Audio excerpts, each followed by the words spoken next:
Hi, I'm Melody Novak, and I'm here to give my final speech for the class. And the purpose of this speech is to kind of discuss how this oral communications class has strengthened my speaking skills.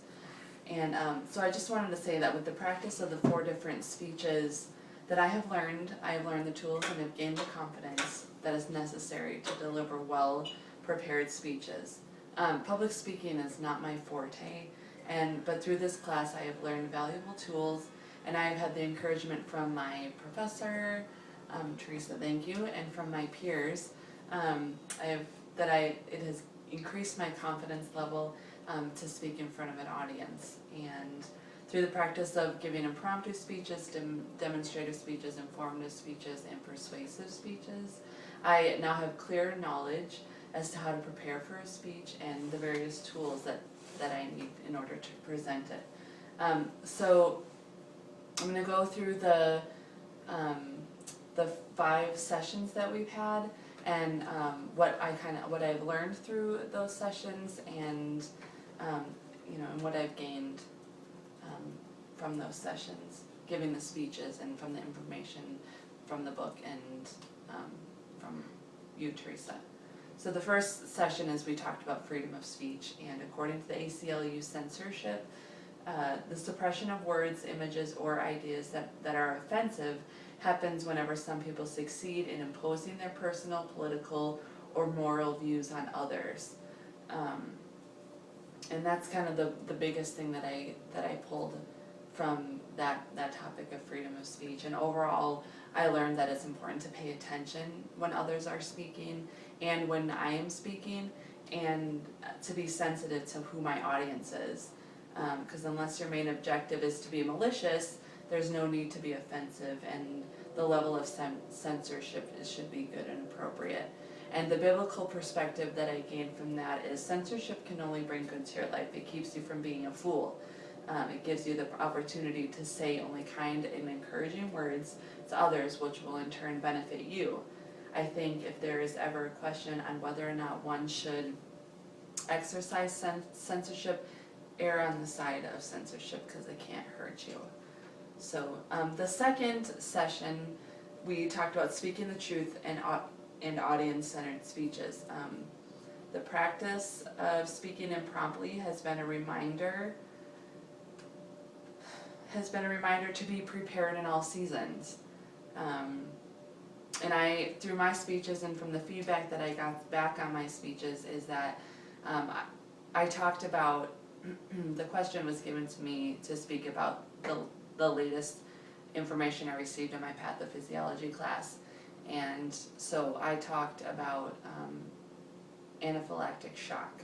And I use a lot of kind of high, like bigger words and some acronyms. And so it's important when I'm giving a speech or talking about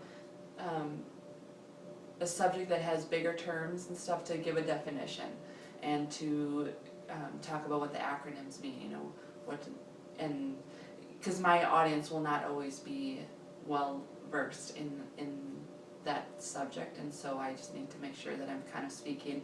It's not talking down, it's just speaking at a level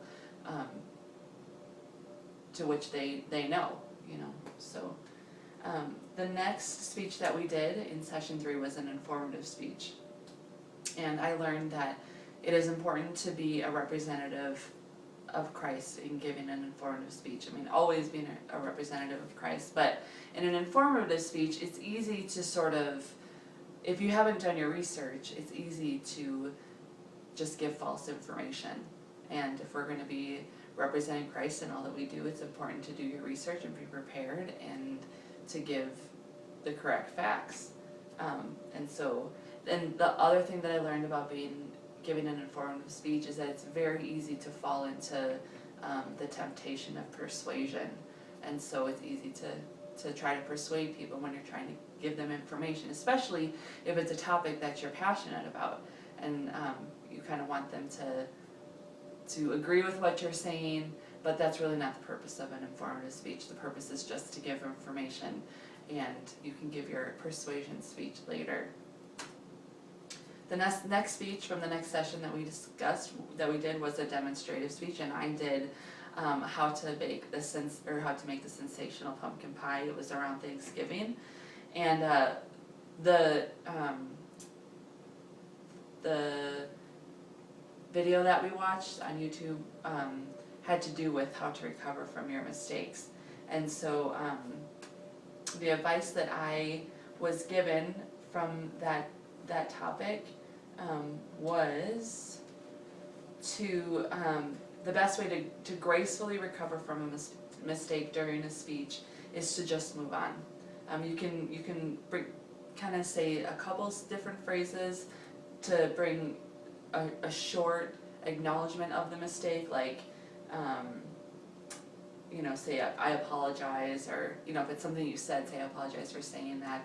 You just bring a quick acknowledgement of the mistake, and then you just move on, like no big deal, not a problem.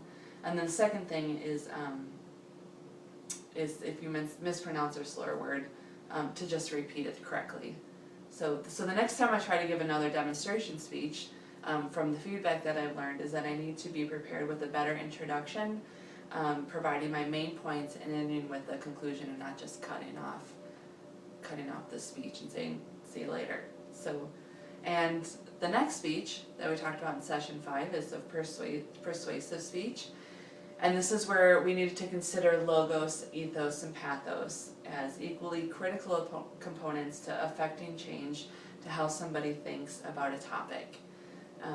And again, one of the main lessons that I learned from this speech as well is to declare my main points in the intro and to repeat them in the conclusion, and not just abruptly end the speech. So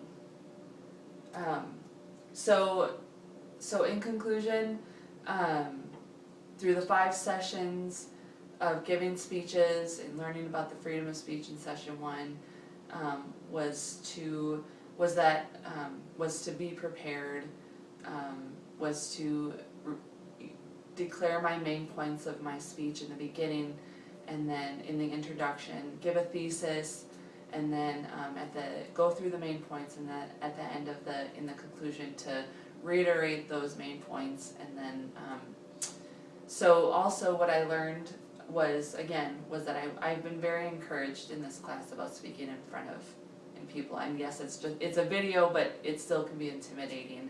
But I really do feel a lot more confident than I did at the beginning of the class. I'm not shaky, and I feel like I've learned to control my anxiety. I feel like this class will help me in the future when I am in a hospital setting and I'm in front of my patients, and I have to know what I'm talking about in front of my patients, because they're going to be nervous and scared, and I have to be well prepared and versed in my knowledge so that I can give them adequate information, and truthful information and correct facts, so that I'm not misleading, or and I can either give encouragement and hope, or if it's a dire situation, just give them the facts. So those are valuable tools that I've learned, and that has created a greater confidence in me in speaking. And like I said, I will use this in the future in my nursing profession. And so I just wanted to thank you again, Teresa Ward, and my fellow peers for your encouragement and your constructive feedback. And it really has been a great class to participate in, and so thank you.